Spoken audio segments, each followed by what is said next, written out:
Chapter 14 is called Darkness. Despereaux lay on his back at the bottom of the steps and touched the bones in his body one by one. They were all there, and amazingly, they were unbroken. He got to his feet and became aware of a terrible, foul, extremely insulting smell. The dungeon readers stank. It stank of despair and suffering and hopelessness, which is to say that the dungeon smelled of rats. And it was so dark. Despereaux had never before encountered darkness so awful, so all-encompassing. The darkness had a physical presence as if it were a being all its own. The mouse held one small paw up in front of his whiskers. He could not see it, and he had the truly alarming thought that perhaps he, Despereaux Tilling, did not even exist. "Oh my," he said out loud. His voice echoed in the smelly darkness. "Oh my, oh my, oh my." "Perfidy," said Despereaux, just to hear his voice again, just to assure himself that he did exist. "Pee, pee, pee," said Despereaux, and the name of his beloved was immediately swallowed up by the darkness. He shivered, he shook, he sneezed. Achoo! His teeth chattered. He longed for his handkerchief. He grabbed hold of his tail. It took him a long, frightening moment to even locate his tail. So absolute was the darkness. To have something, anything to hold on to, he considered fainting.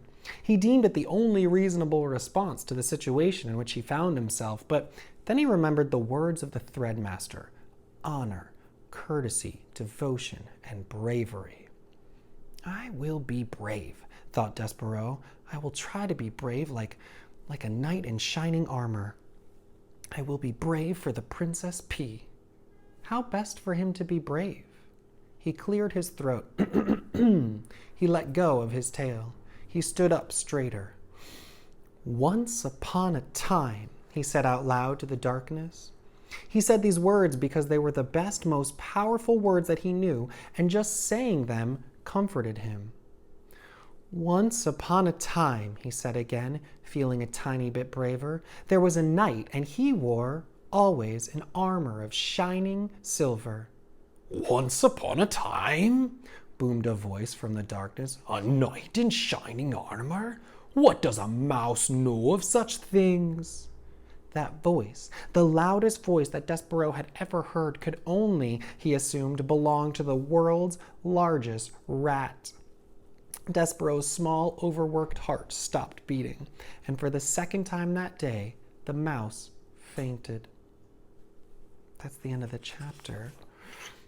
How was Despereaux making himself feel brave in the darkness? What did he do?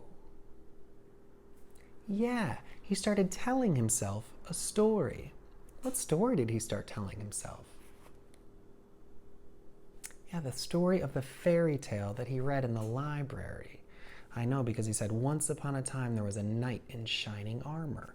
And that's the story that he read earlier.